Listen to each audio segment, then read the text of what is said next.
I'm CT. When I'm not hosting podcasts, I live in the real world. I mean, everybody has to have a job, right? Mine is CS, customer service. You know, solutions, relationships, and keeping my team motivated to keep a constant connection with each and every guest who has chosen to stop into our day at that location. Episode number 73, hip surgery, refrigeration down, and is he drunk or sick? This is C.T.C.S. Transition walk, day number 1 of 4. It's going to be a journey this week. Big journey. It's been a week of journeys anyway. My wife had hip replacement surgery, so, you've reshuffled your life several times throughout the week, and you struggle with the idea that, hey, look, I've got to go be in CS, and you've got to put on the big boy pants and realize that you're not the only one that's going through this kind of a mess, and that's why I do a transition walk, and I invite you to do the same too. I don't know if I've talked about this or not, about how going in to see us today is getting back to a normal life. The past 3 days have just been just havoc is what they've been because of changes in my personal life. And so in my writing, I said that you got to go to your normal. You got to go. That's where you're going to find your security and your comfort. So I'm trying to turn this into a positive here. I got to get back into my normal as I walk into the store.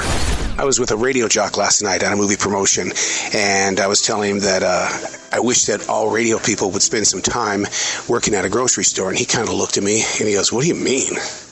I said, to be with your community, to be with them every day, to know them by their first name instead of just getting out there and doing a shout out on a 14-second intro of a song.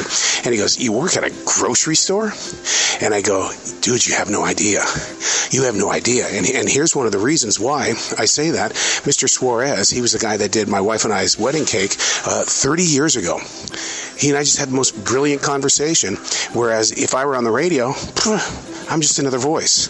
Here, it's like, it's community. It's one-on-one. It's learning about each other and building together. Just got word of a possible theft going on right now. A middle-aged African-American man who's brought in about 5 or 6 bags with him that are empty. So we're going to keep an eye on him and find out what's going on. The way that you approach the gentleman is you don't go up and start making accusations. You go up and you have a conversation. "Hey, how you doing today, man? It's been a couple of days since I've seen you. What you been up to?" So, it's going to be rain in the forecast. I mean, what are you going to prepare for it? So you engage them in a conversation to get them to understand that, we're just friendly. We just happen to work here. I'm not accusing you of anything. But you know what? You come in with 6 empty bags and you go over to the meat counter and it's like, oh boy, here we go. So, but that's what we did, is that we basically engaged in a conversation and treated him with respect, a lot of it. Just learned a fancy drinking trick from a coworker that if you drink a lot of alcohol and you need to get rid of your buzz very quickly, you are to eat a stick of butter. What? Butter? Okay, so I want you to research that. Butter and alcohol. See what the connection is and then write about it. So many new energy power drinks. I'm looking at Prime right now. This is the one that the young adults are coming in and craving. I mean, they grab this stuff up big time. So when it's put up on the shelves, I guarantee that this will all be sold out by tonight. But Prime comes with a strawberry, watermelon, blueberry, lime. And the other one that everybody's talking about is this thing called Ghost. It's a Sour Patch raspberry, orange cream, tropical mango. Here's one that's sour watermelon. Oh my God. So yeah, I mean, it's no longer about the Monster and the Red Bull anymore. I mean, this game has become competitive in the way of, okay, what can we do that's going to bring in the most? But I'll tell you, the big winner, though, is Liquid Death, which is just basically water in a can, a steel can. And that stuff, we can barely keep that on the shelf. That's like Topo Chico and things. It's like, you can barely. If you got Topo Chico, then word's going to get out that you've got it, and you'll be out of it soon. We have very kind employees. My coworkers, we really do love our community that much. But when a gentleman comes in and he's asking for money, not once, but now it's been 4 times, our coworkers have paid for him twice. And so on the 4th time, we said, look, you can't keep coming back and asking for money. So then he camped out back by the bread and milk and started asking people for money back there. And it's like, oh, man, I understand your compassion. And I said, really the greatest thing that we can give you right now is we can pray for you. And he looked at me dead in the eyes. He says, don't even waste your time. And the man is back. And this time around, he's carrying with him a pretty large attitude. you never want to call the police on anybody. You really don't, because we want to have big hearts. We want to be able to be there, support you, but there are certain rules. You cannot be in the store getting our customers upset because you're asking for money. Here's how everything played out with the gentleman in a way that it shocked us, because he had a gray bag, a duffel bag, when he came in. And the last time that we took him out of the store, he didn't take it with him. And so we're thinking, whoa, whose bag is this? And so we looked in the bag, which it still had all of its paperwork from Target. And inside were several shirts, pants, all with tags on them. It's obviously stolen merchandise from Target. And so now we had to bring in the police to get him off the premises, because he's definitely on his way to stealing something. Not every day, but every now and then, a bad day can have some humor in it.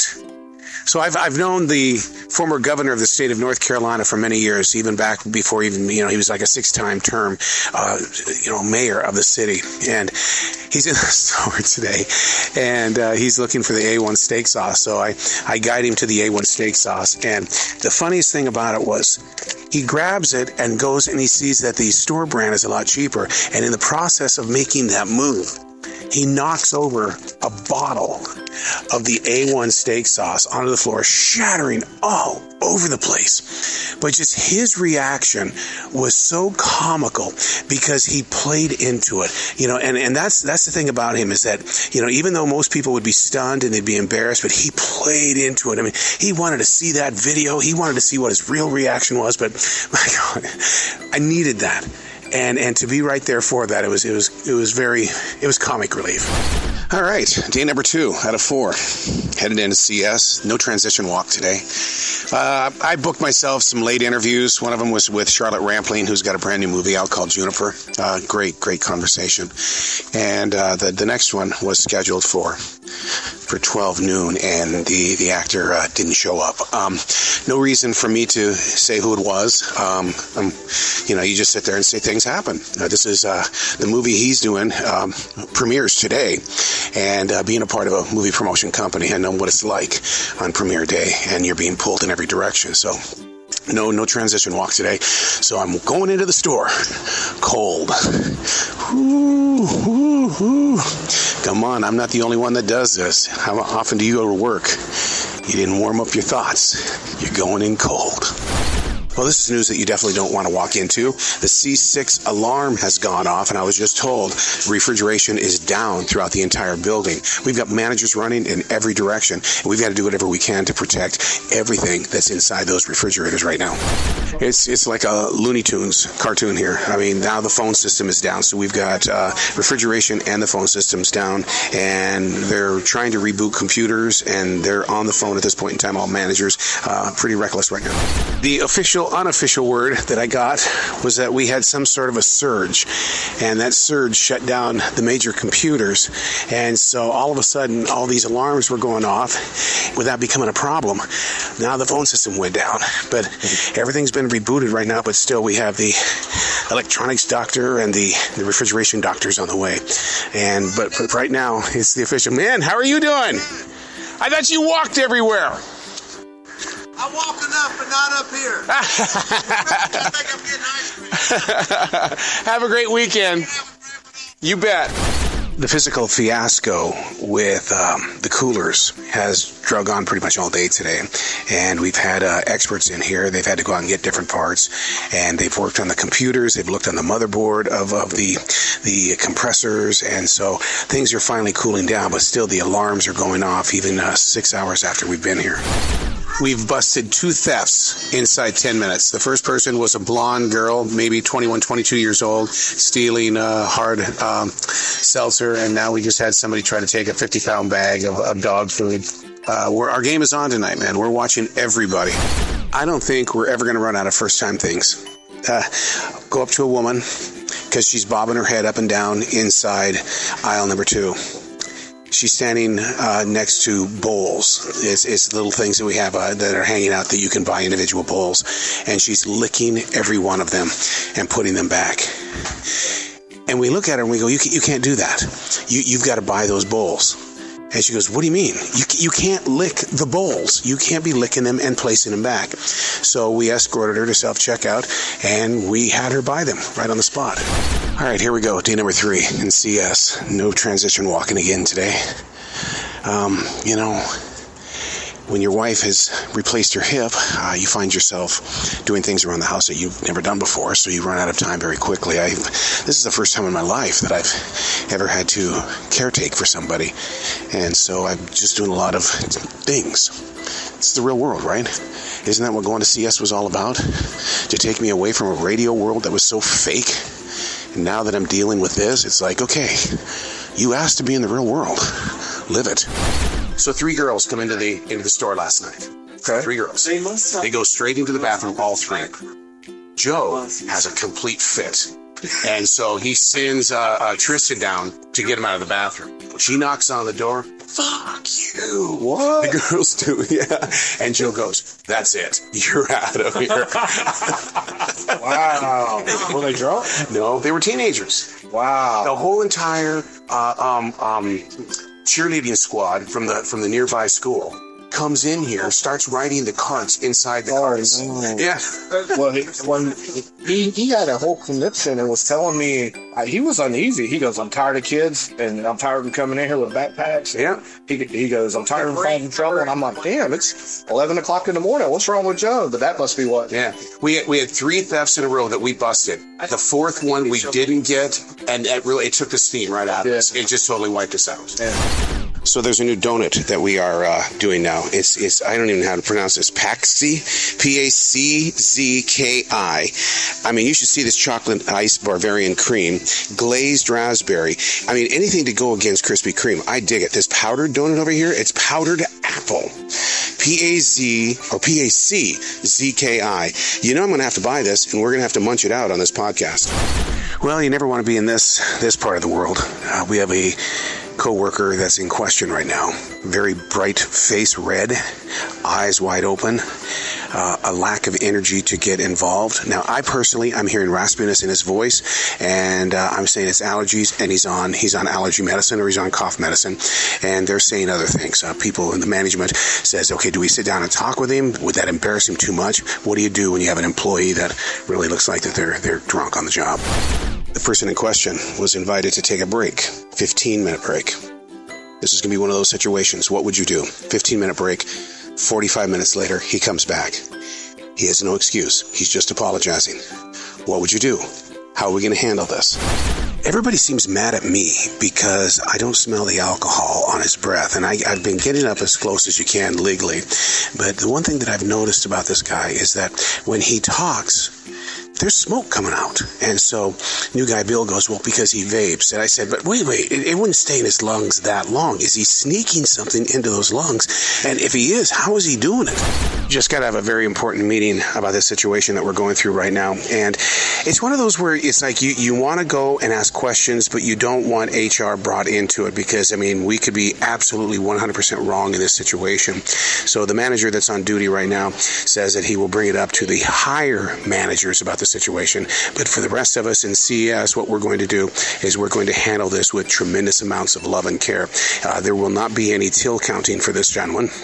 And he is not going back into accounting to do anything back there as well. So we're doing everything we can to make him, help out with the bagging. Do not want him on the register whatsoever. And that's how we're going to close it. And we'll deal with it from in the days ahead.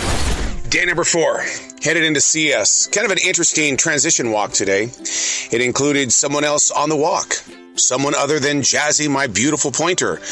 My reckless artist friend. Yeah, Lee, who just had hip surgery 5 days ago. Man, we were in the forest. We went a half a mile. Hip replacement surgery, and she's already doing it. She's out there walking. And so the transition is that don't let any wall stand in front of you. If you want to reach the other side, you have to make that move. All right, let's get to CS. It's almost like I'm living the research department at a radio station. When you look at the guests that we've got inside the store on a Sunday, it's the full family here with 2 point so many kids, and we've got over $300 to $400 worth of groceries in each cart. And you have to sit there, and what I do, I love to do the research. I like to see what they're buying. What is the sweets over the protein? What are they doing when it comes to veggies versus coming over here and getting some sort of processed food? So I'm doing research. It's just mind games is all it is, just to make it through the day. Binge watching by far is the greatest conversation starter. I get in more incredible conversations with our guests of what they're binge watching. And so this weekend I'm really pushing hard Hello Tomorrow, which is on Apple TV Plus. People don't have Apple TV, but yet it does convince them to take a chance on it, because this binge watch, the first 3 episodes are out, and man, it is magnetic. So those that I know that are binge watchers, I'm sitting there, we're talking about it, and they go, I've got to see this. I've got to experience it. It's not the consumer's fault. I mean, we've got signs all over the place that say buy 2, get 2 free. We have signs that say buy 1, get 1 free. We have signs that say buy 2, get 1 free. And so the consumer sees these different signs, and right away they're thinking, well, which one is it? I mean, I realize it's right there in front of them, but you know how we are. You know, it's you're there. You're so used to seeing a certain sign, and your mind already tells you, well, you know what? If you buy 2, you get 2 free. When really you're only going to get 1 free. So it's not the consumer's fault. There is just so much confusion in a grocery store these days. There's always drama. The bagger got his answer today. He wanted a raise, and they pulled him into the office, and they said no. And they explained to him it's because he doesn't work very hard. He stands around and he doesn't help out. And so today, that's exactly what he's doing. Instead of bagging, he's just standing around. And it's his way of saying, hey, look, I want to make some noise. I want to give you an update on these. I'm not going to call them donuts. I'm going to call them Pokesies. Even though it's spelled Paczki. See, that's the American way of looking at words. But today, Tomos came up to me. He's from Poland. And he says, my God, he says, these things are so big in Poland. And he says, but it's Pokesi. And they come in all different flavors. He says, after you have one of these, you will never do a Krispy Kreme ever again. All right, that's it. Thank you for being here on this episode of C.T.C.S. You can catch them all on a podcast called The Customer Is Never Right. You can pick that up on iHeartRadio. All right, I expect to see you again.